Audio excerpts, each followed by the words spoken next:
coworker clip from Streamer U, 800K a month from sponsors. Ludwig just said he made $1.1 million in June merch. Dude, that's crazy. Yeah, the amount of money I just fucking cast aside for not taking any sponsors is insane. That is actually fucking nuts. It's got to be like a really good month for him or something. Jesus Christ, dude. Dude, I'm gonna be honest. I would never talk to me again either, bro. Are you kidding me? $800,000 a month? And motherfuckers like, yo, you gotta blacklist this dude? I'd be like, sure. Who are we blacklisting next, AT&T? I'd be like, I'm not touching that guy. Are you fucking kidding me? 800 grand? That makes so much sense. Hey, good on him. Good on him, dude. I take it back, bro. None of you would say no to the bag. A bag that size, you'd be like, yeah,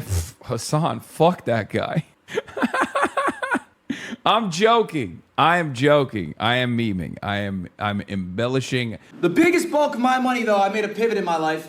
I decided I wanted to stop being viewer funded. All right, I did a subathon. I had the most subs any streamer did. I had like an average of 20, 30,000 subscribers. I like that content creators also position themselves as like getting the bag from sponsorships as like somehow the more ethical way to do business, where they're like, I just don't want to be viewer funded, guys. I don't want to take your money. I thought it'd be much better to get like, international conglomerates that give me money instead. I think that's probably the best way to go about it. Like, that's so funny to me, where it's like, oh yeah, I know. It's really corrupt to steal money from the viewers. Ludwig and I do very different things, okay? And therefore, my business model is very different than his. Mine relies entirely on voluntary subscriptions, and my revenue is just Twitch subs. That's it, Amy Goodman doesn't call Democracy Now! A business model. I mean, it's not. I'm just talking big business style because I wear a suit.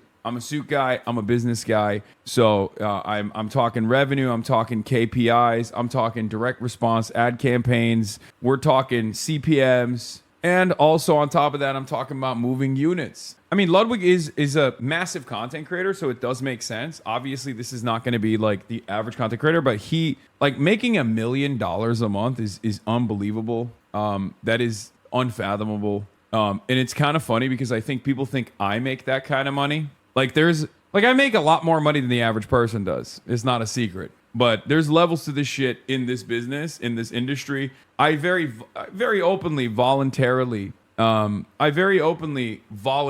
forego a good chunk. Like the overwhelming majority of his revenue, I don't get any of that. And that's by design. Part of that is because of like my content and my commentary. Part of that is because I don't want any editorial control over whatever I do. One of the biggest criticisms normie streamers get is literally them profiting off of poor viewers, totally different than what Hassan gets. Wait, what do you mean? Do they? Oh, I know. That's the funniest thing, is that people always say like, oh, subscription is like bullshit because it's fucked up. You're like exploiting your viewers, as opposed to getting funded by corporations. It's like, well, when you're running an operation that is criticizing every goddamn corporation in the country, both of the two major parties, this has to be independently funded in order to maintain my independence, my editorial independence. Obviously, if you're making fun content, you can do whatever the fuck you want. You can get as many sponsorships as you want. You can get more subscriptions as well. Like, Ludwig could obviously still make a lot more money.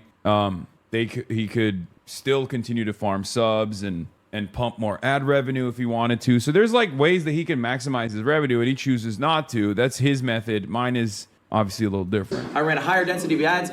What is this? D and Voss said you made $1 million a month when you ran ads? No, that's not. Weren't you making $1 million a month? No, dude. What the fuck is wrong with you guys? Why do you think Destiny or Vosh would know how much money I make a month? Why do you think they would know that? Stop listening to other people, especially people that have never had the same size audience that I have, and especially people who are not even on this fucking platform, man. I make $1 million a week. And then I said, you know what? I don't feel good as a multimillionaire getting these people to pay me money. I didn't like getting 100 gifts. It made me feel weird. I'm going to start pivoting to get most of my bread from sponsors. That's the biggest cut of it. Yeah, the only thing I take offense with is like, you're doing. It's just crazy to me that is like, you had 3 times of Lud's viewers but made 120 times from ads. Duh. Yeah, I had 3 times Lud's viewers, but it doesn't. I've made a fucking tenth of Lud's revenue.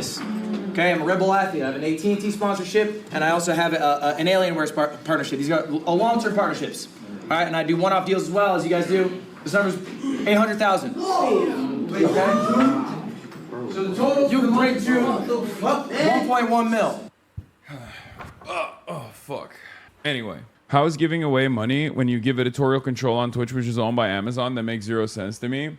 Do you think Amazon is okaying everything that I'm saying? Like, the limitations that I have is within the terms of service. But as long as I don't violate the terms of service, let's be real, Twitch is not that smart. Like, do you think Amazon is signing off on everything I say and do on this platform? Are you out of your mind?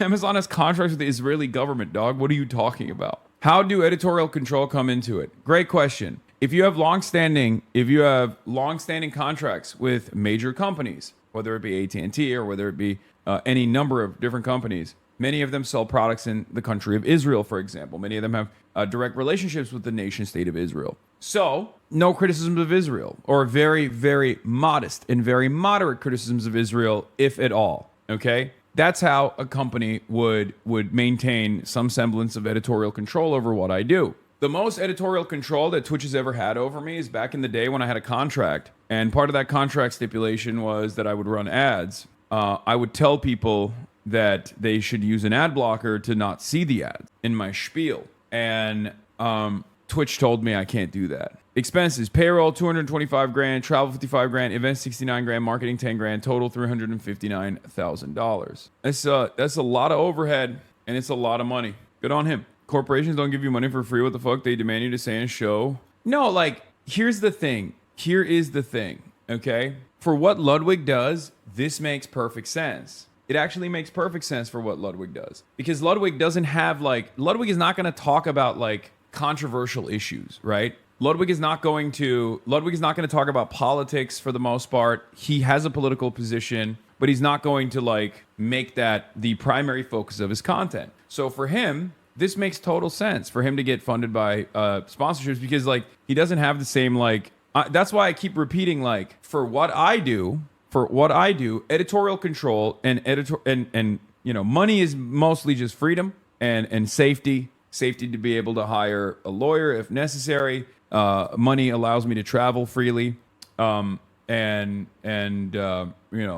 allows me to have a comfortable security barrier in my life, okay? And also be able to fundraise or be able to put together this operation, like, with ease. If I were to get it from sponsorships, they'd obviously have issues with what I say, what I do. I mean, we've had venues literally fucking cancel political rallies. I think the best, most resilient way to maintain that editorial independence is through a subscription-based model where people just give voluntary subscriptions if they want to.